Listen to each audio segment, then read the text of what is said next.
Anong nangyari? Bakit bigla akong nanlamig at hindi komportable? Napaisip si Hiyiksi sa sarili. Nang makitang pinapuna si Guning, ang pamilyang He ay malinaw na hindi tatabi. Gayunpaman, bago nila siya may pagtanggol, ibinuka ni Guning ang kanyang bibig. Siyempre mas inaalala ko ang pera kaysa sa tatay mo. Ang masamang kalagayan ng iyong ama ay walang kinalaman sa akin, at dapat mong malaman na tayo ay kakompetensya ngayon. Kung ganoon, mabait ako na handa akong iligtas siya, sabi ni Guning.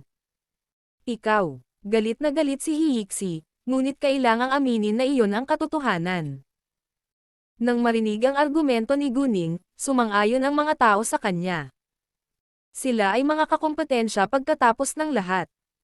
Bukod dito, kahit na handa lamang si Guning na iligtas si He Hongyuan para sa pera, napakabait na niya na nagkaroon siya ng ideya na tumulong. Tumingin si Guning sa paligid ng karamihan, pagkatapos ay idinagdag, sa tingin mo ba ay cold-blooded ako? Fine, wala akong pakialam. Estranghero pa rin tayo, ngunit naniniwala ako na alam ng bawat isa sa inyo ang kahalagahan ng kompetisyon ngayon. Nakakaapekto ito sa kinabukasan ng pamilyang He. Bakit hindi ka makapag-isip ng ilang sandali tungkol sa dahilan kung bakit kailangang makipagkompetensya si Master Hongyuan kay Master Hongjia para sa nangungunang papel sa pamilyang He? Huwag masyadong walang muwang maniwala sa mababaw na dahilan. Nang marinig iyon, napagtanto ng maraming tao na hindi ito isang simpleng kompetisyon. Kasabay nito, nagsimula silang mag-isip kung dapat ba nilang punahin si Guning. Sa sandaling malaman nila ang tunay na layunin ng kompetisyon ngayon, walang nakiramay kay He Hongyuan. Malinaw na alam ni Fan Jihao kung ano ang gustong gawin ni He Hongyuan, ngunit wala rin itong kinalaman sa kanya. Siya ay panauhin lamang ni He Hongyuan. Ano man ang resulta, siya ay isang tagalabas sa huli. Kalokohan. Iminungkahi ng tatay ko na magkaroon ng kompetisyon ngayon para sa kinabukasan ng pamilya He. Nagtalo si Hisiin. Sige, maniwala ka man o hindi, binaba ni Guning ang paksa. Sa tingin ko, dapat na nating gisingin ang iyong ama ngayon at tapusin ang dapat nating gawin ngayon. Kung tungkol sa iba pang mga bagay, ikaw at ang pamilyang He ay maaaring harapin ang mga ito ng sama-sama. No need, pwede na tayong pumunta sa ospital. Tinalikuran ni Hiyiksi si Guning. Wala siyang tiwala kay Guning. Ano? Natatakot ka bang lasunin ko ang tatay mo sa pampublikong lugar? Halika, walang salungatan sa pagitan namin ng iyong ama. May utang lang sa akin ang iyong ama, at gusto ko lang itong bawiin, nginisyan ni Guning. Handa lang siyang iligtas si He Hongyuan para sa pera. Tungkol sa sama ng loob sa pagitan ng pamilya He at He Hongyuan, hindi interesado si Guning sa mga gawain ng kanilang pamilya. Ikaw. Galit na galit si Hiyiksi. Hindi namin kailangan ng tulong mo, at maaari naming ipadala ang aking ama sa ospital. Bakit mo ako tinatanggihan ng paulit-ulit? May binabalak ka ba? Sinadya bang nawalan ng malay ang tatay mo? Malaki ang utang niya sa akin, sabi ni Guning. Ang iba ay nagkaroon din ng parehong hinala. Paano mo nasasabi iyan? Nagtaas ng boses si Hiyiksi. Ang aking ama ay nagdure ng dugo. E ano ngayon? Hindi ba ganoon din ang ginawa niya noon? Maangin na sabi ni Guning. Galit na galit si Hiyiksi ngayon na halos hindi na siya makapagsalita. Well, ipinapangako ko na maaari ko siyang gisingin sa loob ng 3 minuto, at malapit ng maayos ang kanyang katawan. Kung hindi, ibibigay ko ang 100,000,000 yuan sa prize pool. Paano na? Tanong ni Guning. Sa sandaling natapos ni Guning ang kanyang mga pangungusap, lahat ay namangha.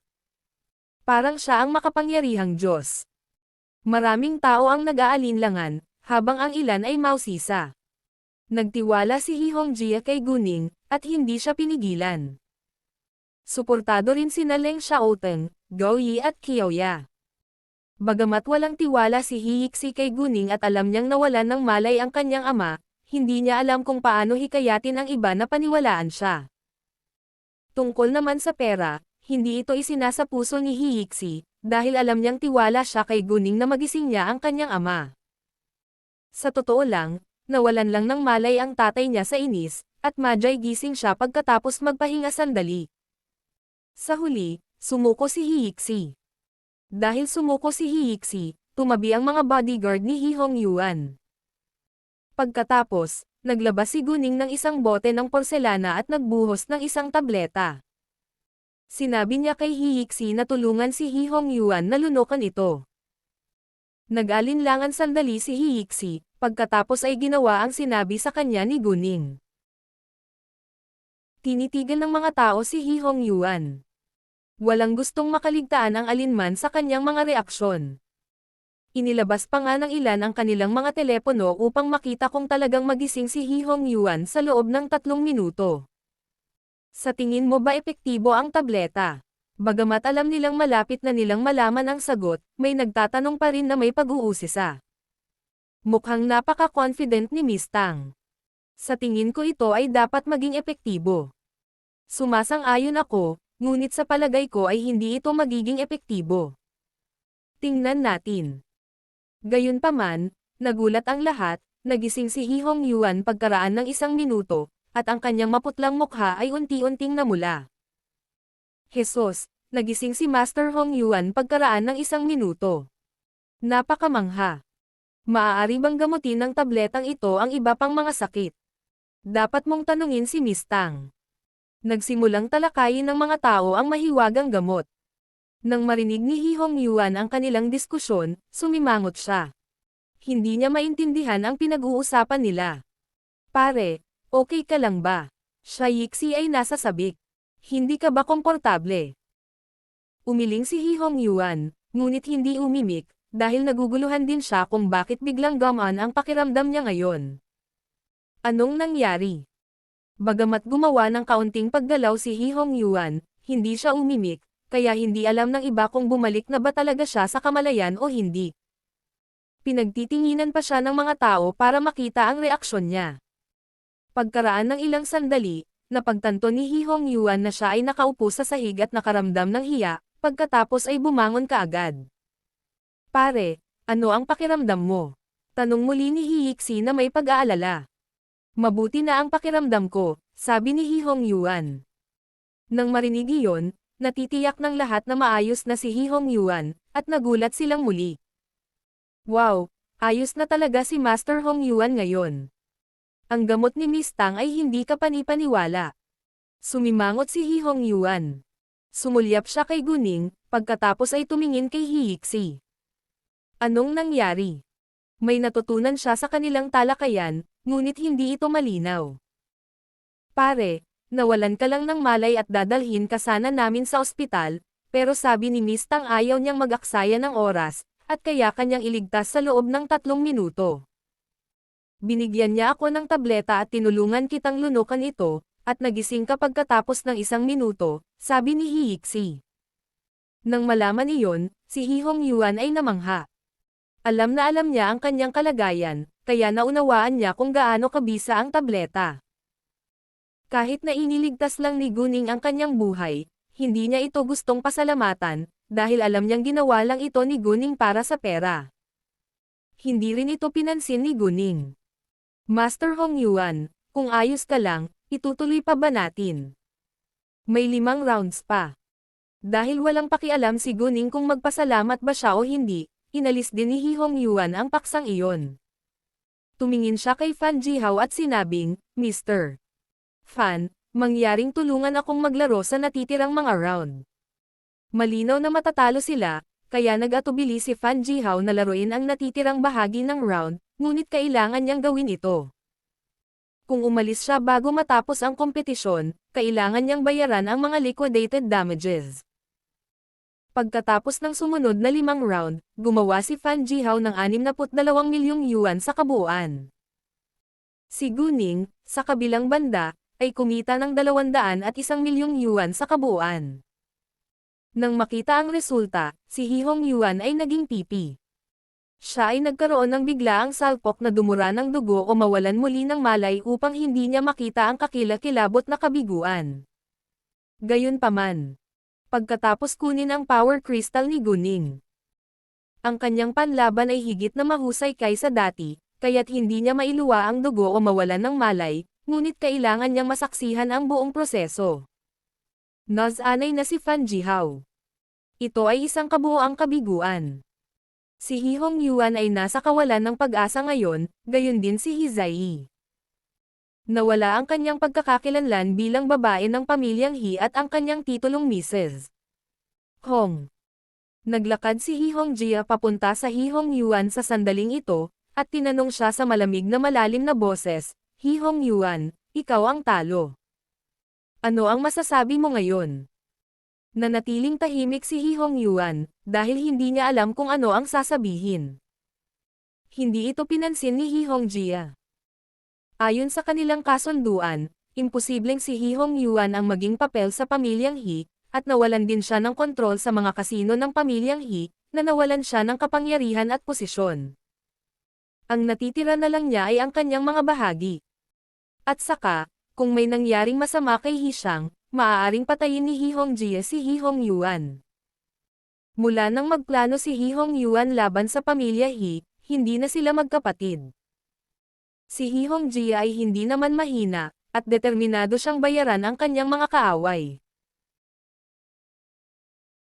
Kung ligtas at maayos si He Xiang, hahayaan ni He Hongjia si He Hongyuan, ngunit kailangan pa ring tiisin ni He Hongyuan ang resulta ng kanyang ginawa. Pagkatapos bilangin ang mga chips, lumabas ang huling resulta ng ikatlong anyo ng pagsusugal. Si Fan Jihao ay kumita ng 73 milyong yuan sa kabuuan. Kumita si Guning ng 376 na milyong yuan sa kabuuan. Bueno, pagkatapos ibawas ang pera na napanalunan mo, Mr. Fan, kailangan mo pa akong bayaran ng 303 milyong yuan, sabi ni Guning. Babayaran lang kita ng 203 milyong yuan. Dahil si Master Hongyuan ay sumali sa laro ng isang beses at natalo ng 100 milyong yuan sa kanyang sarili. Dahil natapos na ngayon ang kompetisyon. Hindi na kailangang pangalagaan ni Fan Jihao ang kanyang mukha. Ayaw niyang bayaran ang 100 milyong yuan para sa He Hongyuan. Nang marinig iyon, sumimangot si He Hongyuan dahil sa hindi kasiyahan, ngunit hindi ito tinutulan, dahil siya mismo ang nawalan ng ganoong kalaking pera. Pagkatapos, kinuha ni Guning ang bank card sa ilalim ng pangalang Tang Aining at ibinigay ito kina Fan Jihao at He Hongyuan. Para sa iba pang chips, ibibigay niya ito kay He Yishu. Si Gao Yi at Qiao Ya ay pupunta upang magbilang ng mga ito ng magkasama, at palitan sila ng pera bago ito ilipat sa bank card sa ilalim ng pangalan ni Guning. Maraming nanalo si Miss Tang ngayon. Sa tingin ko, nanalo siya ng 1.6 bilyong yuan man lang. Jesus, ito ay isang kapalaran. Wala pa akong nakitang ibang tao na napakadaling kumita ng napakaraming pera noon. Siya ay napakahusay. Ang lahat ay naiinggit kay Guning, dahil ang 1.6 bilyon ay isang mataas na bilang sa mata ng karamihan ng mga tao. Matapos maglaro ng una at pangalawang anyo ng pagsusugal, nanalo si Guning ng 1.01 milyong yuan, at ang bilang ay 376 na milyon pagkatapos maglaro ng ikatlong anyo ng pagsusugal, na nagdagdag ng hanggang 1.406 milyong yuan. Kasama ang 303 milyong yuan na kailangan pa ring bayaran ni Fan Jihao at He Hongyuan sa kanya, ang halagang napanalunan niya ay 1.707 milyong yuan. Bilang karagdagan, babayaran ng pamilyang He si Guning ng 500 milyong yuan bilang komisyon, kaya ang kabuuang bilang ay 2.307 milyon. Kung ganoon, kumita si Guning ng 2.307 milyong yuan pagkatapos ng biyaheng ito sa HK. Pagkatapos ng money transfer, ang grupo ni He Hongyuan ay umalis sa kasino na walang pag-asa. Maraming tao din ang lumapit upang batiin si He Hongjia, kabilang si Hong Yohuan. Master He, binabati kita, sinabi niya. Salamat, Lord Hong, mahinang sagot ni He Hongjia at lumayo sa kanya. Naunawaan ni Hong Yohuan na hindi nasisiyahan si He Hongjia sa inaasal ng Chandewi, kaya hindi niya pinansin ang saloobin ni He Hongjia at hindi nagtagal ay umalis din siya. Kailangan pa rin ni He Hongjia na makipag-usap kay Guning, kaya hindi siya nagtagal sa kasino. Sinabihan niya si Hiyisho na tretuhin ang iba pang mga bisita, pagkatapos ay naglakad papunta kay Guning. Miss Tang, gabi na ngayon. Nag-order ako ng pribadong kwarto sa Ganghao Hotel. Gusto mo bang samahan kami sa pagkain? Hindi komportable para sa kanila na mag-usap dito. Isang karangalan, salamat, sabi ni Guning, pagkatapos ay umalis kasama si Hi Hongjia. Tinawag ni Hong Yuhuan ang kanyang ama pagkabalik niya sa kanyang sasakyan. Ang nangungunang papel sa Chandewi ay Hong Shitian, at nagbabasa siya ng libro sa kanyang pag-aaral ngayon, naghihintay ng balita ni Hong Yuhuan. Nang tumunog ang kanyang telepono, kinuha ito ni Hong Shitian at tinanong, paano ito? Siya si Hongjia ang nanalo, sabi ni Hong Yuhuan. Ano? Siya si Hongjia ang nanalo. Labis na nagulat si Hong Shitian.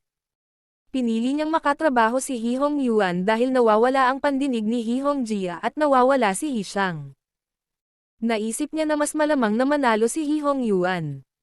Gayunpaman, si Hi Hongjia ang naging panalo. Kung ganoon, na-corner siya ngayon. Pinili niyang suportahan si Hi Hong Yuan, na nangangahulugan na siya ang kaaway ni Hi Hongjia ngayon. Bagamat wala pa siyang ginagawang masama kay Hi Hongjia, natapos na ang kanilang malapit na relasyon. Dahil si Hi Hongjia ang nanalo sa kompetisyon, siya pa rin ang nangungunang papel sa pamilyang Hi. Kung nais ng Chandewi na makipagtulungan sa pamilyang Hi, kailangan nilang makakuha ng pahintulot ni Hi Hongjia. Malinaw na hindi ito posible. Si Hi Hongjia ba ay sumugal o nag-imbite ng ibang tao? Tanong ni Hong Shitian. Kahit na narinig niyang personal na sasali si Hi Hongjia sa kompetisyon kahapon, hindi siya makapaniwala na si Hi Hongjia ang nanalo. Si Hi Hongjia ay nawawalan na ng pandinig, kaya imposibleng manalo siya laban kay Fan Jihao. Si Fan Jihao ay isang sikat na ace gambler sa industriya ng pagsusugal. Kahit na maganda ang pandinig ni Hi Hongjia, hindi masyadong malamang na matatalo niya si Fan Jihao. Nag-imbita siya ng iba na sumugal para sa kanya. Siya ay isang babae sa kanyang late 20s. Sikbo man ang anyo ng pagsusugal, 5 card stud o slot machine, maaari siyang manalo sa bawat oras at kumita ng malaking pera. Sa tingin ko siya ang pinakamagaling na manunugaw sa mundo, sabi ni Hong Yuhuan. Ano? Nagulat si Hong Shitian. Isang babaeng nasa late 20s. Kung ang anyo ng pagsusugal ay sikbo, 5 card stud o slot machine, maaari siyang manalo sa bawat oras at kumita ng malaking pera. Siya kaya ang pinakamahusay na sugarol sa mundo. Hindi makapaniwala si Hong Shitian. Mukhang hindi naman talaga ordinaryong sugarol ang babae. Nag-cheat ba siya? Naghinala si Hong Shitian. Hindi, sabi ni Hong Yuhuan ng may katiyakan. Kumusta ang ugali ni Hi Hongjia sa iyo? Tanong ni Hong Shitian. Bueno, sa palagay ko ay malapit na niyang haharapin ang kanyang pakikipagtulungan sa amin pagkatapos niyang alisin si Hi Hong Yuan, sabi ni Hong Yuhuan. Kumunat ang noo ni Hong Shitian. Hindi ito magandang balita. Gumawa ng isang bagay para pigilan itong mangyari, sabi ni Hong Shitian. Hindi mo ba naisip na dapat mo siyang kausapin ng personal tungkol dyan? Sabi ni Hong Yuhuan. Sa tingin ko, dapat nating tulungan silang mahanap si Hi Shang sa sandaling ito. Kahit na ang Chandewi ay isang ilegal na gang, hindi nila magagawa ang lahat sa pamamagitan ng dirty tricks. Ang Chandewi ay nagtaksil kay Hi Hongjia, ngunit hindi sila kalaban, dahil hindi pa nila napinsala ang mga pamilya ng pamilyang Hi. Hayaan mo akong mag-isip tungkol dito. Kumunat ang noo ni Hong Shitian.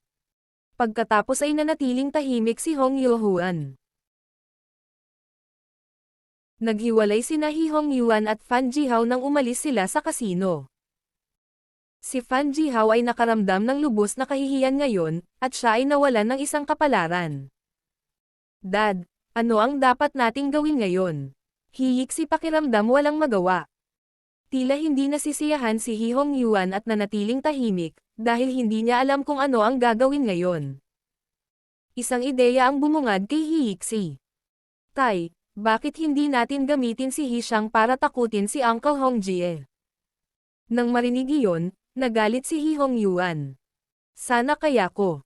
Nakatakas si Hishang kahapon, at wala na siya ngayon. Ano? Siya ay tumakas. Paano ito posible? Nagpanik siya Yixi. Kung nakatakas si Hishang, wala na silang bargaining chip para makipag-ayos sa pamilya He. Matapos ang ginawa nila sa likod ng pamilyang He, imposibleng hayaan silang makatakas ng pamilya He. Kahit nakatakas siya, dapat nasa isla pa rin siya. Kailangan natin siyang mahuli sa lalong madaling panahon, sabi ni Hihong Yuan. Napakalayo ng isla sa mainland. Gaano man kahusay ang isang tao sa paglangoy, hindi siya makakaalis sa islang ito. Kaya naman, kahit nakatakas si Hishang sa lugar kung saan siya nakakulong, nakulong pa rin siya sa islang ito. Ang problema ay napakahirap makahanap ng tao sa malaking isla na ito kung ang mga tao ay nagtatago ng mabuti. Hindi na makapagpadala ng mas maraming tao doon si Hihong Yuan, dahil alam niyang binabantayan siya ng pamilya He. Sa sandaling gumawa siya ng isang bagay, malalaman ng pamilyang He. Kapag nahanap na ng pamilyang He si Hishang, matatapos na ang kanyang magagandang araw. Nanatili si Zuo Jiangkui sa kasino kasama si Hihisho. Nang wala na ang iba, sinabihan ni Hihisho si Zuo Jiangkui na makipag-usap sa kanyang opisina, pagkatapos ay hayaang mahuli siya ng mga bodyguard ng walang pagkaantala. Nagulat si Zuo Jiangkui. Naisip niya kung bakit bigla siyang nahuli ni Hihisho, ngunit nagpakatanga pa rin siya bago tuluyang nalantad ang maruming sikreto. Yisho, anong ginagawa mo?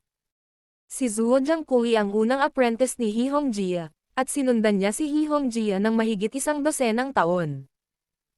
Palagi siyang tinatrato ni Hihong Jia na parang sarili niyang anak, kaya napakalapit niya sa mga supling sa pamilya He. Maaari niyang tawagin ang kanilang mga pangalan, sa halip na tawagin sila bilang ginang o Panginoon. Zuo Jiangkui, sa palagay ko hindi ka tinatrato ng pamilya ko ng masama. Diretso ang tingin ni Hihisho kay Zuo Jiangkui. Siyempre hindi, sabi ni Zuo Jiangkui. Kung gayon bakit mo pa kami pinagtaksilan? Biglang nagalit si Hihisho at nagtaas ng boses, tinanong si Zuo Jiangkui. Hindi kailanman tinatrato ng pamilyang He si Zuo Jiangkui ng masama. Bakit niya pinagtaksilan ang pamilya He sa sandaling nakatagpo ng maliit na problema ang pamilya He? Ang ibang mga apprentice, gayunpaman, ay pumanig pa rin sa pamilyang He. Isang dampi ng pagkakasala ang sumilay sa mga mata ni Zuo Jiangkui, ngunit tumanggi siyang aminin ito. Bakit mo nasabi iyan? Umaasa pa rin siya na si Hihisho ay walang matibay na patunay para maging ligtas siya. Well, naunawaan ni Hihisho ang iniisip ngayon ni Zuo Jiangkui. Ngumisi siya, saka naglabas ng isang tumpok ng mga larawan mula sa isang drawer. Bakit hindi mo hanapin ang iyong sarili? Nang makita ni Zuo Jiangkui ang tambak ng mga larawan, bigla siyang kinabahan. Iyon ay mga larawan ng kanyang mga lihim na pagpupulong kina Hong Yufei at Hihong Yuan. Mga ad ng Pub Future. Ano pa ang gusto mong ipaliwanag? Tanong ni Hihisho. Sa katunayan, nakuha na niya ang sagot mula sa ekspresyon ni Zuo Jiangkui. Nanatiling tahimik si Zuo Jiangkui ng ilang sandali, ngunit sinubukan pa rin itong tanggihan. He argued, hindi mo ako maaakusahan ng pagtataksil sa pamilyang He dahil lang sa ilang litrato. Nakasalubong ko sila, pero nauna sila sa akin. Sinubukan nilang suhulan ako para tulungan sila, pero tinanggihan ko sila. Bakit hindi mo sinabi sa amin na natagpuan ka nila kung talagang tinanggihan mo sila? Tanong ni Hihisho. Hindi siya naniwala ni isang salita na sinabi sa kanya ni Zuo Jiangkui. Kung talagang tapat si Zuo Jiangkui sa pamilya He, dapat sinabi niya sa kanila na sinubukan niya ni Hong Yufei at Hihong Yuan na temperaturelan siya. Kung inilihim niya ito, tiyak na may ginagawa siya na hindi niya gustong malaman ng pamilyang He. Ayaw ko lang magdulot ng hindi pagkakaunawaan. Nataranta na naman si Zuo Jiangkui. Oh, interesting. Hindi ka ba natatakot na malaman natin balang araw? Ngumisi si Hihisho. Alam kong wala ka ng tiwala sa akin ngayon, ngunit wala akong nagawang makasira sa loob ng pamilyang He, sabi ni Zuo Jiangkui. Ito ay ang katotohanan. Kahit na ipinagkanulo ni Zuo Jiangkui ang pamilyang He, hindi pa niya sinasaktan ang mga pamilya ng pamilyang He. Zuo Jiangkui, dahil gusto mong makipagtulungan kay He Hongyuan, dapat alam mo kung nasaan si siya ngayon. Hanggat maaari mong sabihin sa akin, maaari mong hayaang umalis kung ligtas at maayos si siyang kapag natagpuan namin siya, sabi ni Hiyisho. Ang pamilyang He ay parurusahan siya ng walang pag-aalinlangan, ngunit ang kanyang buhay ay maliligtas. Wala akong ideya, sabi ni Zuo Jiangkui. Sigurado ka ba? Tanong ni Hiyisho. Halatang hindi siya naniniwala. Zuo Jiangkui, walang silbi ang pakikibaka ngayon. Alam naming lahat kung ano ang ginawa mo sa likod namin. Hindi umimik si Zuo Jiangkui, ngunit nag-alinlangan. Alam niya kung gaano kalakas ang pamilyang He. Matapos mag-alinlangan ng ilang sandali, muling ibinuka ni Zuo Jiangkui ang kanyang bibig. Ang alam ko lang ay nasa isla pa rin si Hishang, ngunit hindi ko alam ang kanyang partikular na lokasyon. Nasa isla pa rin siya. Sumimangot si Hiyisho na may pagdududa. Hinanap nila ang Hishang kahit saan sa isla, ngunit wala. Siguro kailangan nilang maghanap ulit doon ng mas maingat. Sigurado ka ba? Itinoon ni Hiyisho ang kanyang mga mata kay Zuo Jiangkui. Hanggat walang barko na lumipat malapit sa isla, dapat nandoon pa rin siya. Imposibleng makatakas ang isang tao doon sa pamamagitan ng paglangoy, sabi ni Zuo Jiangkui. Totoo man o hindi, dahil ibinigay sa kanya ni Zuo Jiangkui ang impormasyong iyon, kinailangan ni Hiyisho na magpadala ng mga tao doon para hanapin muli si Hishang. Sinabihan ni Hiyisho ang mga bodyguard na bantayan siya, pagkatapos ay lumabas. Si Zuo Jiangkui, sa ngayon, ay isinailalim sa house arrest. Haharapin siya ng pamilyang He kapag nahanap na nila si Hishang. Pagkarating ni He Hongjia at ng iba pa sa Ganghao Hotel, natanggap niya ang tawag ni Hiyisho. Nang makita ang pangalan ng tumatawag, agad itong kinuha ni He Hongjia at hindi iniwasan si Guning. Ano? Tanong ni He Hongjia. Pare, kontrolado na ngayon si Zuo Jiangkui, at tinatanong ko siya tungkol sa kalagayan ni Shang. Sinabi niya sa akin na dapat nasa isla pa rin si Shang, Hiyisho said. Si Guning, na napakahusay ng pandinig, ay narinig ang kanilang pag-uusap sa telepono. Ano? Labis na nagulat si He Hongjia. Magpadala ng mga tao doon upang hanapin muli si Shang. Kahit anong mangyari, hindi sila titigil sa paghahanap sa kanilang pamilya. Mangyaring maghintay ng isang segundo. Biglang ibinuka ni Guning ang kanyang bibig. Makakasama ka namin. Gusto ni Guning na pumunta doon hindi dahil mabait siya at gustong tulungan si He Hongjia na mahanap si Hishang, kundi dahil interesado siya sa isla. Si He Hongjia ay nag-alinlangan sandali, pagkatapos ay pumayag. Walang problema. Naunawaan ni He Hongjia na hindi sila ordinaryong tao at naniniwala siyang malaki ang maitutulong nila. Pagkatapos, sinabi ni He Hongjia kay Hiyisho na mag-ayos, at aalis sila sa isla mula sa pribadong pier ng pamilya He pagkatapos kumain. Bago ilagay ang mga pinggan sa mesa, naglabas si Guning ng isang bote ng porselana na may 3 table tas sa loob. Inabot niya ito kay He Hongjia. Master He, kung handa kang magtiwala sa akin, maaari mong gamitin ang gamot na ito, at baka makatulong ito sa pagbawi ng iyong pandinig. Napakaraming pera ni Guning dahil sa pamilyang He, kaya may gagawin din siya para sa kanila. Bilang karagdagan, hindi ito isang malaking bagay sa kanyang mga mata, at maaari rin niyang mapanatili ang isang magandang relasyon sa kanila. Kung mas marami siyang koneksyon, mas magiging matagumpay ang kanyang karera. Talaga, natuwa si Hisiin sa narinig. Si He Hongjie, gayunpaman, ay natigilan sa isang segundo, at hindi agad kinuha ang bote. Ito ba ang gamot na ibinigay mo kay He Hongyuan? Oo, sagot ni Guning.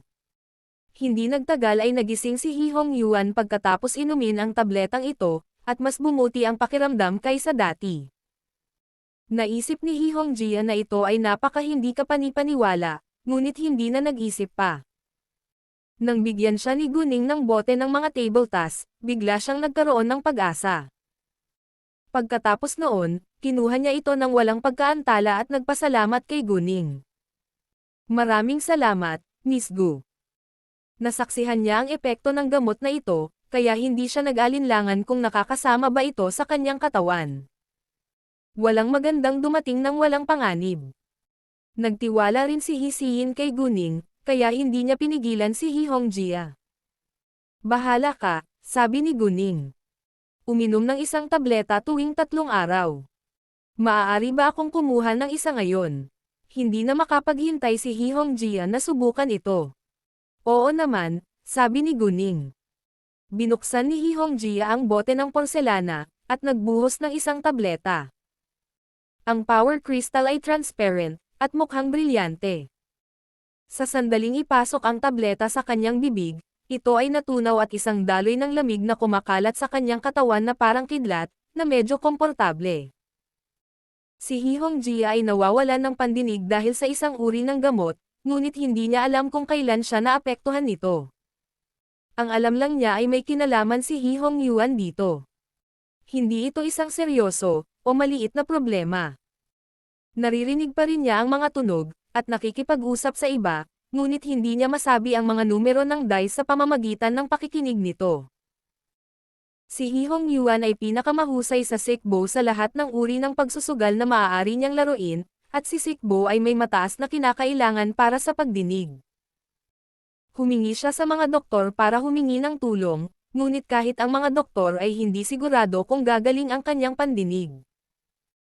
Pagkatapos ng paggamot, medyo bumuti ang kanyang pandinig, ngunit hindi pa rin niya masabi ang mga numero ng dice sa pamamagitan ng pakikinig dito. Sa totoo lang, hindi makakaapekto ang kanyang problema sa pandinig sa negosyo ng pamilyang He. Si Hihongyuan ang nagdagdag ng panggatong sa apoy at nagdulot ng malaking problema sa pamilya He. Ano ang pakiramdam mo, Ama? Tinitigan ni Hisiyin si Hisiyin. Mas kinakabahan pa siya kaysa sa kanyang ama. Hindi ako magiging magugustuhan sa loob ng maikling panahon, ni Guning, at naaliw. Bahagyang nahihiya si Hisiyin at napangiti. Bueno, nakakaramdam ako ng komportable at masigla pagkatapos uminom ng tableta, sabi ni Hihongjia na may pananabik. Bagamat may problema siya sa kanyang pandinig, hindi rin maayos ang kanyang katawan. Dahil sa matagal na pag-aalala, nakaramdam siya ng pagod buong araw. Gayunpaman, puno siya ng lakas ngayon. Wow, ang sarap, kinikilig din si Hisiyin. Miss Gu, ang gamot na ito ay hindi ka panipaniwala. Paano mo nakuha? Tanong ni Hihongjia. Umaasa siya na mas marami pa siyang makukuha. Kung maaari ay gusto niyang bumili ng malaking halaga nito. Naunawaan ni Guning, ngunit hindi niya matugunan ang kanyang pangangailangan. Regalo ito ng aking Panginoon, at hindi ko alam kung paano niya ito nakuha, ngunit ang aking Panginoon ay namatay na. Kaunti lang ang mayroon ako nito, sabi ni Guning na may malungkot na mukha. Nang marinig iyon, hindi na nagtanong si Hihongjia tungkol dito. Si Guning ay isang napakahusay na batang babae, kaya ayaw niyang sirain ang kanilang relasyon. Nang matapos ang kompetisyon sa pagsusugal sa kasino ng pamilya He, ilang tao ang nag-post ng mga larawan at maikling video nito sa internet. Ang bagong Diyos ng mga gambler. Nanalo siya ng 1.7 bilyong yuan matapos maglaro ng 3 uri ng pagsusugal laban kay Fan Jihao, na dating apprentice ng gambling magnate ng CTM. Walang talo ang babaeng ito. Isang hindi kapani-paniwalang babae na may hindi kapani-paniwalang kasanayan sa pagsusugal, si Tang Aining. Naging viral ang mga post tungkol kay Tang Aining at ang kompetisyon sa pagsusugal sa pagitan ni Hihongyuan at Hihongjia. OMG, 1.7 billion yuan. Ito ay isang astronomical na numero. Paano siya naging napakaswerte? Sa tingin ko siya ang susunod na Diyos ng mga gambler. Late 20s pa lang siya. Sobrang hindi kapani-paniwala. Hindi rin ako makapaniwala. Kasabay nito, may mga taong nagdududa pa rin. Nag-cheat ba siya? Ito ang kasino ng pamilyang He. Sa tingin ko, madali lang silang mandaya. Tama. Sumasang-ayon ako. Gayunpaman, ang ilang mga tao ay gumanti kaagad. Hindi naman siya nanloko. Ako mismo ay nandoon, at sinusuri nila ang mga makina tuwing bago magsimula ang laro. Sa tingin ko nagseselos ka lang sa kanya, dahil masyado siyang outstanding. Hindi mo ba kilala kung sino si Fan Jihao? Siya ang dating apprentice ng gambling magnate sa CTM. Malalaman niya kung nanloko siya. Si Fan Jihao ay isang kilalang, dalubhasang sugarol sa HK, kaya maraming tao ang nakarinig ng kanyang pangalan. Sa pagbabasa ng mga komento sa itaas, parami ng parami ang mga gumagamit ng internet ang nagsimulang maniwala na si Tang Ing ay umasa sa kanyang sariling kakayahan upang manalo sa kompetisyon. Bilang magnate sa pagsusugal sa HK, si He Hongjia ay isang pambahay na pangalan. Sa sandaling ang balita ng kompetisyon ay napunta sa ibang bansa, ang mga taong sangkot sa industriya ng pagsusugal ay nagbigay ng maraming pansin dito. Ang pangalang, Tang Ing, ay nakakuha rin ng maraming atensyon. Lahat sila ay natulala sa kanyang husay sa pagsusugal. Maaaring hindi makita ng mga tagalabas kung nanday si Tang Ing sa kompetisyon, ngunit alam ng mga tagaloob na imposible ito. Sa makatuwid, ang karamihan sa industriya ng pagsusugal ay naniniwala na si Tang Ing ay isang mahuhusay na sugarol. Sa loob ng maikling panahon, nakuha ng balita ang atensyon ng sugal na magnate ng CTM. Ang magnate sa pagsusugal ng CTM ay Diyos din ng mga gambler sa loob ng maraming taon, dahil walang makakapalit sa kanya. Dahil matagal na siyang nanatili sa mataas na posisyong iyon, nakaramdam siya ng kaunting kalungkutan, at naghanap ng mga kakompetensya. Gayunpaman, walang makakatalo sa kanya sa larong pagsusugal. Sa makatuwid, ang hitsura ni Guning ay pumukaw sa interes ng makapangyarihang sugal ng CTM. Bagamat nagawa na niya ito noon kasama si He Hongjia, itali ito at katatapos lang nilang magsikbo. Hindi pa siya nag-e-enjoy noon. Dahil magkakilala ang gambling magnate ng CTM at He Hongjia, mayroon silang numero ng telepono sa isa't isa, kaya tinawagan niya si He Hongjia pagkatapos niyang basahin ang balita. Nang matanggap ni He Hongjia ang tawag mula sa gambling magnate ng CTM, kakahiwalay lang niya sa grupo ni Guning, na papunta sa isla.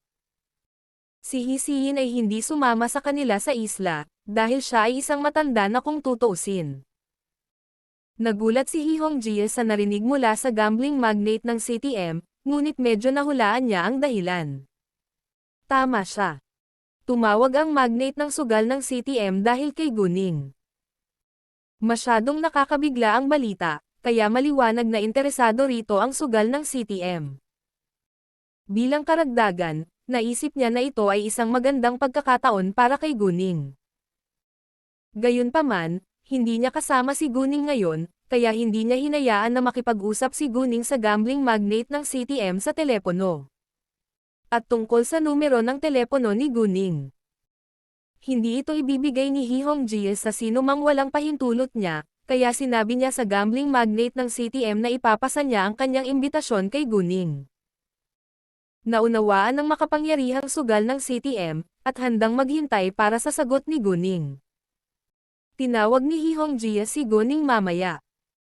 Miss Gu, tinawagan lang ako ng gambling magnate ng CTM at inimbitahan kang magkaroon ng isang gambling competition sa kanya.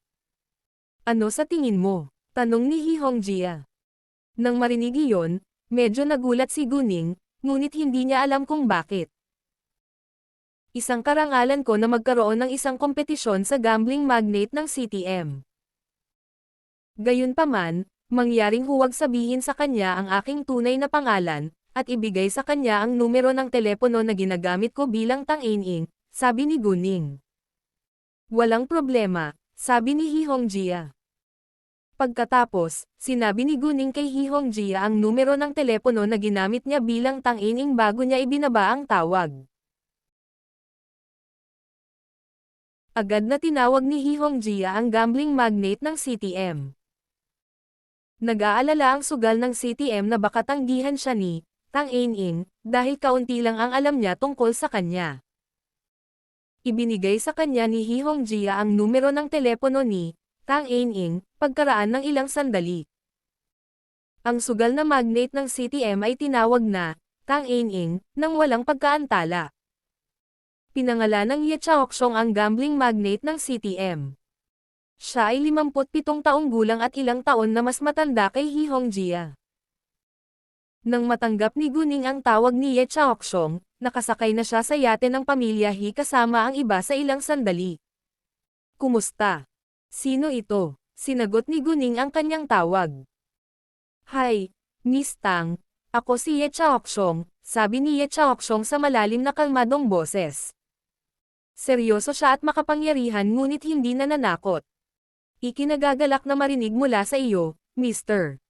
Ye, sabi ni Guning nang may kumpiyansa at magalang. Hindi niya akalain na mas mababa siya sa kanya. Mula sa simpleng pangungusap, naramdaman na ni Ye Chaoxiong ang mga tao ay hindi simple. Miss Tang, sigurado ako na dapat alam mo kung bakit kita tinawag, sabi ni Ye Chaoxiong. Huminto siya saglit, pagkatapos ay nagpatuloy. Nabasa ko lang ang balita na mayroon kang kompetisyon sa pagsusugal kay Fan Jihao, at hindi ka natalo kahit isang beses. Gusto mo bang makipaglaro sa akin?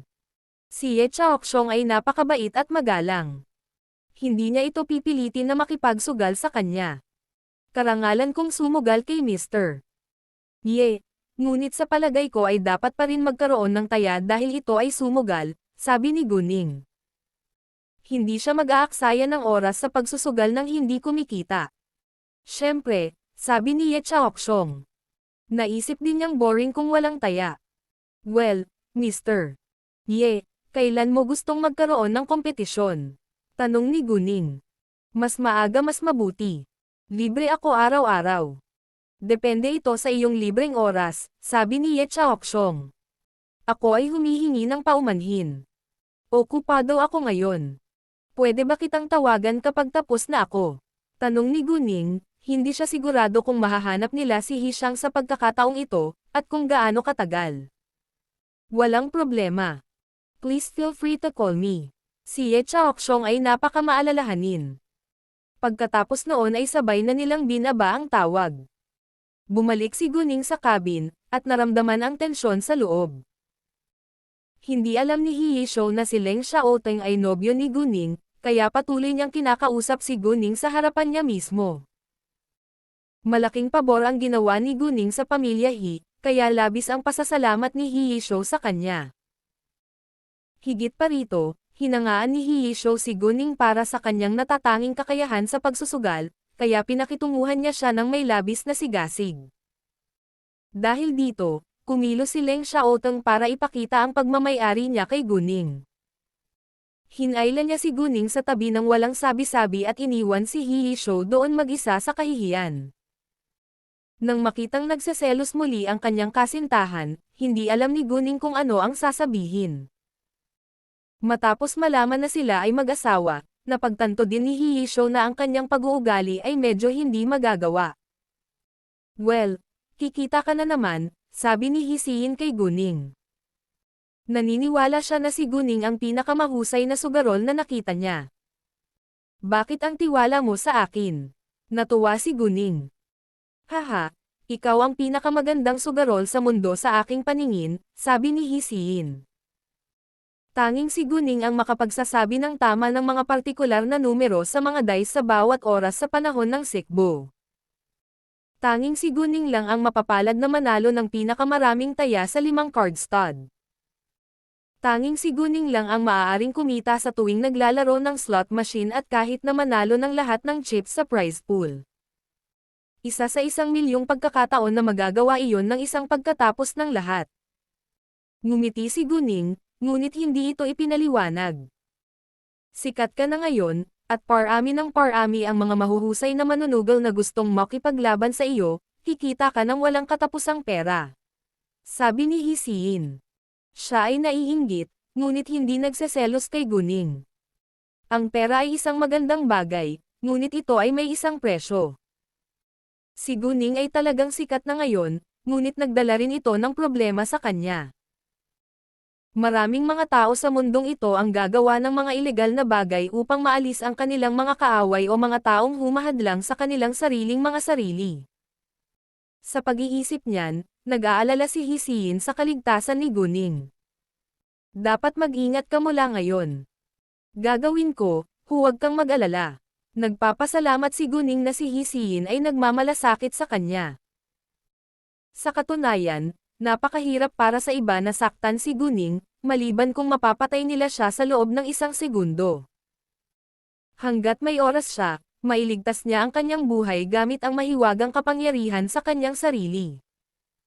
Nanatiling tahimik si Leng Xiaoteng, ngunit naisip niya na gagawin niya ang lahat para protektahan ang kanyang babae. Pagkatapos noon, pinag-usapan nila ang plano nilang hanapin si Hishang. Kailangan nating pag-usapan ang plano natin na hanapin ang aking nakababatang kapatid, dahil mahina ang signal sa isla. Mahahanap man natin siya sa araw o hindi, dapat tayong magkita muli sa dalampasigan bago magdilim ang langit. Napakadelikadong manatili sa isla sa gabi. May mga hayop, sabi ni Hiisho. Bagamat nababahala siya sa kaligtasan ng kanyang nakababatang kapatid, nagmamalasakit din siya sa kanyang mga kaibigan. Hindi nila alam kung ligtas pa ba si Hishang, ngunit wala rin sa kanila ang dapat malagay sa panganib. Well, sana ay makinig kayong lahat sa akin sa pagkakataong ito, sabi ni Guning na may seryosong mukha. Anong balak mong gawin? Tanong ni Hiisho. Napatingin ang lahat kay Guning. Malapag muna kami ni Xiaoteng sa isla, at ang iba sa inyo ay maaaring manatili sa yate. Kung mananatili sa isla si Hishang, dapat nandoon din ang mga tao ni He Hongyuan. Kung pupunta tayong lahat sa isla, malamang na nakawin nila ang ating yate at aalis dito kasama si Hishang. Kung gayon, hindi natin may iligtas si Hishang, o mahabol sila ng walang yate, sabi ni Guning. Napakadelikado kung dalawa lang kayo ang hahanapin siya sa isla. Hiisho ay nag-aalala. Oo, pagsang-ayon ni Hisiin. Hindi natin alam kung ilang tao sila. Kung kayong dalawa lang ang pupunta, napakadelikado talaga. Relax, kahit na ang iba sa inyo ay lumaban ng magkasama laban sa ating dalawa, hindi kayo mananalo, sabi ni Guning. Hindi naman siya mayabang, nagsasabi lang siya ng totoo. Ano? Nang marinig iyon, si Hiisho at ang iba pa ay napabilog ang kanilang mga mata sa gulat. Gaano sila kagaling makipaglaban? Bagamat sila ni Hisiin ay hindi maganda sa pakikipaglaban, nagdala sila ng 10 bodyguards, mahusay na mga security guard. Sa mata ng mga ordinaryong tao, sapat na ang pananakot ng mga bodyguard na iyon. Gayunpaman, wala silang iba sa paningin ni Guning. Oh, natalo mo ba ang mga tao ni Hong Yufei sa loob ng 1 minuto sa labas ng Ganghao Hotel noong araw na iyon? Biglang naalala ni Hisiin. Oo, sagot ni Guning. Well, sa tingin ko tama ka. Hindi kami ang iyong kapareha, sabi ni Hisiin. Nang marinig iyon, nagulat si Hiisho. Ang mga tao ni Hong Yufei ay magaling sa pakikipaglaban. Kung nagawang talunin sila ni Guning sa loob ng 1 minuto, dapat ay sobrang galing niya sa martial arts. Ang aking pandinig at pangamoy ay mas mahusay kaysa sa mga ordinaryong tao, ngunit maaari itong makaapekto sa aking paghuhusga kung napakaraming tao sa paligid ko. Mahahanap man natin siya o hindi, babalik tayo pagkatapos ng 2 oras, sabi ni Guning sa dulo. Nasa isla ngayon si Hishang, kaya dapat nandoon din ang mga tao ni He Hongyuan. Kung sakaling mangyari ang anumang aksidente, sinabihan ni Guning sina Gao Yi at Qiao Ya na manatili sa yate kasama ang iba. Sumang-ayon sina Hisiin at Hiisho. Nakinig sina Gao Yi at Qiao Ya kay Guning, kaya nanatili sila sa yate gaya ng sinabi niya sa kanila. Pagkatapos noon, tumabi si Guning kasama si Qiao Ya, at palihim na binigyan siya ng baril. Inalis niya ang baril na ito sa isang grupo ng mga masasamang tao noon. Hindi ito ang ibinigay sa kanya ni Leng Xiaoteng. Nagulat si Qiao Ya na may dalang baril si Guning nang walang nakahanap nito, ngunit alam niyang hindi na siya dapat magtanong tungkol dito. Makalipas ang halos 12 minuto, lumipat ang yate malapit sa maliit na isla. Ito ay isang maulap na araw, at ang kalangitan ay natatakpan ng mga patong ng ambon, na mukhang mahiwaga at solemna. Sinabi ni Guning kay Hiyisho na maglayag sa paligid ng maliit na isla para sa isang ikot. Kailangan niya munang tingnan. Nang umikot ang yate sa maliit na isla, ginamit ni Guning ang kanyang Jade Eyes para pagmasdan ito. Gayunpaman, dahil sa layo at ambon, hindi masyadong nakakakita si Guning gamit ang kanyang Jade Eyes. Kahit na ang islang ito ay hindi masyadong malaki, ito ay medyo masungit. Marahas na hinahampas ng mga alon ang mabatong bahura sa gilid ng islang ito. Maaaring makadaan ang mga tao mula sa ilang lugar, ngunit napakadelikado kung lapitan lang ito. Mayroon ding isang malaking lugar ng bangin, na halos 40 metro ang taas na may mga bato rin sa ilalim nito.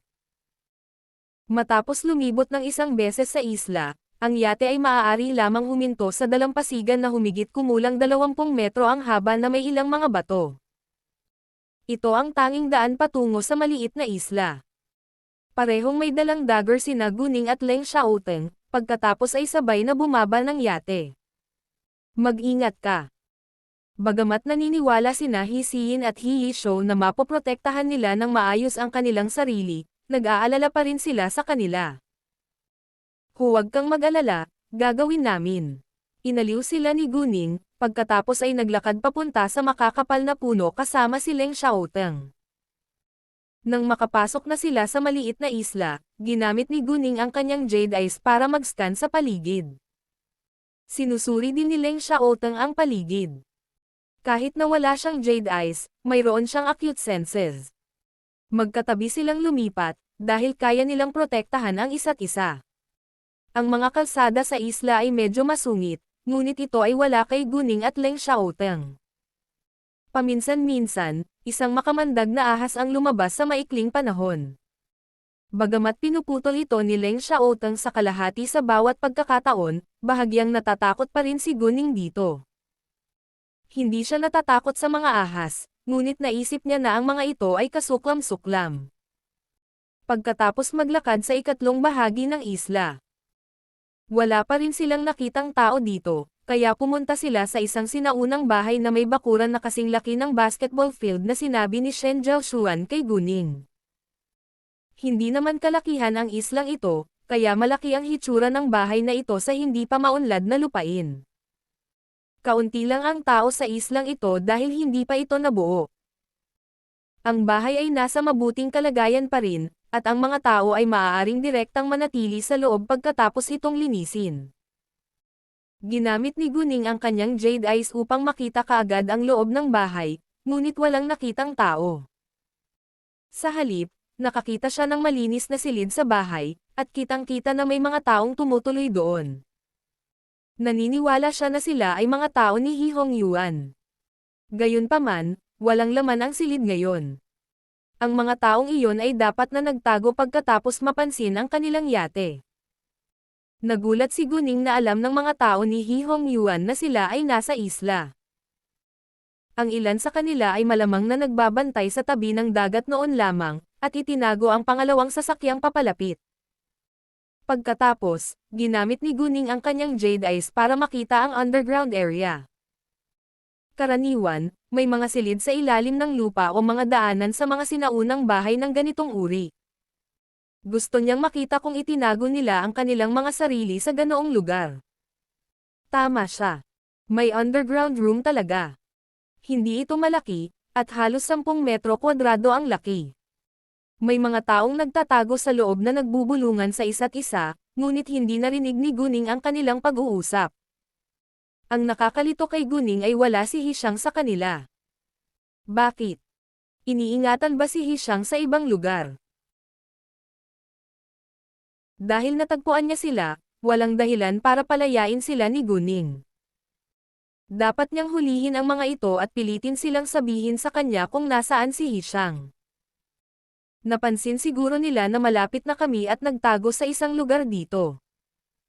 Isa itong sinaunang bahay, kaya maaaring may mga silid o daanan sa ilalim ng lupa. Pwede tayong maghanap sa paligid para makita kung dito sila nagtatago, sabi ni Guning. Bagamat malinaw na alam niya kung saan nagtatago ang mga taong iyon, kinailangan niyang hanapin ang mga ito para mailihim ang kanyang Jade Eyes. Hindi pa siya lubos na handa na sabihin kay Leng Xiaoteng ang lahat tungkol sa kanya. Kung maaari, umaasa siyang walang ibang makakaalam tungkol sa kanyang muling pagsilang at Jade Eyes. Walang problema, si Leng Xiaoteng ay may parehong ideya, pagkatapos ay nagsimulang maghanap. Walang masyadong kwarto sa bahay kaya hindi rin nagtagal. Sa loob ng 10 minuto, natagpuan ni Leng Xiaoteng at Guning ang silid sa itaas ng silid sa ilalim ng lupa. Halatang mas malinis ang kwartong ito kaysa sa iba. Dapat ay nanatili sila rito noon pa, tiyak na sabi ni Leng Xiaoteng. Pagkatapos, nagsimula silang maghanap ng mga pintuan sa silid sa ilalim ng lupa. Ginamit ni Guning ang kanyang Jade Eyes at agad na hinanap ang daan patungo sa underground na pinto, ngunit hindi niya ito mabuksan kaagad. Sa halip, nagpanggap siya na hinahanap niya ito bago niya ito natuklasan. May nakausli na laryo sa kanang sulok ng pinto papunta sa silid sa ilalim ng lupa. Xiaoteng, tingnan mo itong ladrilyo. Iba ang hitsura nito sa iba, at sa tingin ko ay maaaring ito ay isang switch o isang bagay, sabi ni Guning. Lumapit si Leng Xiaoteng, at nakita niya na iba talaga ang brick. Humakbang paatras. Hayaan mo akong subukan ito. Natakot siya na ito ay isang bitag, kaya sinabi niya kay Guning na umatras. Alam ni Guning na ligtas ito, ngunit naantig siya na handa siyang protektahan siya. Siya ay lumipat pabalik, at si Leng Xiaoteng ay lumakad pasulong upang pindutin ang ladrilyo. Sa malakas na tunog, bumukas ang pader na parang pinto. Ang ingay ay ikinaalarma ng lahat sa silid sa ilalim ng lupa. Nagkatinginan sila, ngunit walang lakas ng loob na magsalita. Dahil alam ng tao ang tungkol sa pag-akses sa silid na ito sa ilalim ng lupa, naisip nila na ang bagong dating ay dapat na isa sa kanilang partido. Gayunpaman, nagtago pa rin sila sa isang aparador kung sakaling may mangyari. Kung ang taong naglalakad sa loob ay isang estranghero, papatayin nila siya. Pagkabukas ng pinto, may 2 metro ang taas, kalahating metro ang lapad, at 6 na metro ang haba na daanan. Ganap na madilim sa loob, kaya kinuha ni Guning ang kanyang night luminescent na perlas upang liwanagan ang daan bago siya pumasok kasama si Leng Xiaoteng. Sa tulong ng kanyang Jade Eyes, napansin niyang nagtatago silang 3 sa closet. Pagkatapos ay maglakad sa daanan, nasa gitna sila ng silid sa ilalim ng lupa. Nakita ng 3 lalaki sa closet sina Guning at Leng Xiaoteng sa ilang gaps, at natigilan sila sa night luminescent pearl sa kamay ni Guning. Ano ito? Napakaliwanag. Si Guning at Leng Xiaoteng ay halatang estranghero, dahil sinabi sa kanila ni He Hongyuan na nagpapadala siya ng mga taong alam nila kung magpapadala siya ng mga tao para tulungan sila. Lumabas ka na ngayon. Alam kong nagtatago ka sa aparador. Tumingin si Guning sa aparador. Naramdaman din ni Leng Xiaoteng na may mga taong nagtatago sa closet, kaya hindi na siya nagulat nang sabihin iyon ni Guning. Nang marinig iyon, nagulat ang 3 lalaki sa closet. Dahil nalantad sila, hindi na nila kailangan pang magtago. Mga ad ng Pub Future. Nang sila ay lumabas, bawat isa sa kanila ay may hawak na isang maikling espada sa kamay, na ginamit upang protektahan ang kanilang sarili mula sa mga makamandag na ahas at mababanggas na hayop. Bilang karagdagan, maaari nilang gamitin ito upang manghuli ng pagkain dahil nanirahan sila sa pagkaing dagat dito. Sino ka? Anong ginagawa mo dito? Tanong ng isa sa 3 lalaki kina Guning at Leng Xiaoteng. Nasaan si Hishang? Lumapit ng isang hakbang si Guning, nakaharap sa kanila. Nagulat silang 3 nang mabalitaan nilang pumunta ang mga tao dito para kay Hishang. Gayunpaman, wala silang intensyon na sabihin kay Guning ang totoo. Hindi ko maintindihan ang sinasabi mo. Hindi ko kilala si Hishang. O talaga, si Guning ay hindi naniwala ni isang salita na sinabi niya. Hindi ko siya kilala, giit ng lalaki. Gayunpaman, ang kanilang nagulat sa mga mukha ay nagtaksil na sa kanila nang marinig nila ang pangalan ni Hishang noon lamang. Huwag kang magsisi, ngini siya ni Guning, Pagkatapos ay sumulyap kay Leng Xiaoteng. Walang pagkaantala, inatake ni Leng Xiaoteng ang tatlong lalaki. Gumalaw din si Guning para mahuli sila. Bagamat hindi mahina ang tatlong lalaki, halos hindi sila maihahambing kina Guning at Leng Xiaoteng, kaya't hindi nagtagal ay binugbog sila sa lupa.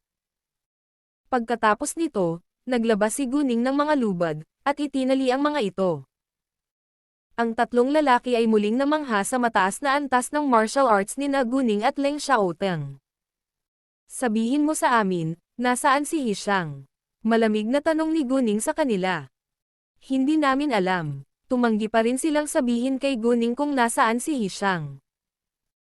Kung hindi mo alam, ano ang ginagawa mo sa desyerto na isla na ito? Tanong ni Guning na nakangisi. Kami ay mga sepulchero at nabalitaan namin na may mga tunay na antigo sa islang ito, kaya pumunta kami rito upang maghanap ng kayamanan, sabi ng isa sa kanila. Mga sepulchero. Hindi mo ba naisip na nakakita ako ng sepulchero dati? Huwag kang magsinungaling sa mukha ko, sabi ni Guning. Napatulala ang lalaki. Sasabihin mo ba sa amin, o hindi? Kung hindi, maaari mong ilibing dito. Binantayan sila ni Guning. Ay illegal ang pumatay ng tao. Sinubukan pa rin nilang lumaban. Bawal ba? Hindi ako takot sa batas. Mayabang na sinabi ni Guning na takutin sila. Minsan, kinailangan na maging malupit. Hindi mangangako si Guning na hindi siya papatay ng mga tao, ngunit ang tao ay kailangang maging kaaway niya o isang kriminal bago siya pumatay. Hindi alam ng tatlong lalaki kung paano sasagutin ngayon. Dahil nagpunta rito sina Guning at Leng Xiaoteng para hanapin si Hishang, dapat may relasyon sila sa pamilyang He. Ang pamilyang He ay isang kilalang, maimpluwensyang pamilya sa HK, at napakadali para sa kanila na pumatay at ilibing ang tatlong hindi importanteng tao. Nag-alinlangan sila. Oh, siya nga pala, natalo si He Hongyuan sa kompetisyon sa pagsusugal, kaya halos hindi niya maprotektahan ang kanyang sarili ngayon, pabayaan ka, sabi ni Guning. Nang marinig iyon, nawalan ng pag-asa ang tatlo. Nawala si Master Hongyuan. Natanggap nila ang tawag ni He Hongyuan isang oras ang nakalipas, at inutusan sila ni He Hongyuan na hanapin si Hishang sa lalong madaling panahon. Parang emergency. Nagtataka sila noon kung natalo na ba si He Hongyuan sa kompetisyon, kung hindi ay hindi siya nagbigay ng kagyat na utos na iyon. Kung si He Hongyuan ang nanalo, hindi niya hihilingin ng ganoong kadali ang Hishang. Nag-aalala sila na mabubuhay sila ng masama kapag nawala si He Hongyuan. Kaya bagamat hindi nila alam ang huling resulta ng kompetisyon, kailangan pa rin nilang gawin ng maayos ang kanilang trabaho. Gayunpaman, ngayon sinabi sa kanila ni Guning na si He Hongyuan ang natalo, at nagsimula silang magpanik. Pagkaraan ng ilang sandali ay nag-alinlangan, sumuko na sila. Pakakawalan mo ba kami kung sasabihin namin sa iyo ang totoo? As long as Hishang is safe and sound. Magiging ligtas man lang ang iyong buhay, sabi ni Guning. Wala sa kanya kung paano sila parurusahan. Hindi alam ng tatlong lalaki kung dapat nilang pagkatiwalaan si Guning, ngunit maaari silang manatiling buhay kung sasabihin nila sa kanya ang totoo. Wala silang lakas ng loob na lumaban kung tutuusin. Nagpalitan ng tingin silang tatlo sa isa't isa. Nang makita iyon, naisip ni Guning na nasa panganib si Hishang, kaya't inis siya kaagad. Nasa panganib ba siya? Medyo nainggit si Leng Xiaoteng na labis na nagmamalasakit si Guning kay Hishang, bagamat alam niyang tinutulungan lang nito ang pamilyang He. Hindi, walang pag-aalinlangan nilang itinanggi ito. Kung naniniwala si Guning na sinaktan nila si Hishang, papatayin sila kaagad. Hishang just had some minor injuries, pero nakatakas siya kahapon ng hapon. Buong araw namin siyang hinahanap, pero wala na siya. Ano? Siya ay tumakas. Tinaas ni Guning ang kanyang kilay. Nagsasabi ka ba sa akin ng totoo? Oo. Bagamat nahuli namin si Hishang, hindi kami nang ahas na gumawa ng anuman sa kanya nang walang utos ni Master Hongyuan. Nakatakas si Hishang kahapon nang hindi namin siya pinapansin. Matagal na naming hinanap siya ng 10, pero wala pa rin siya.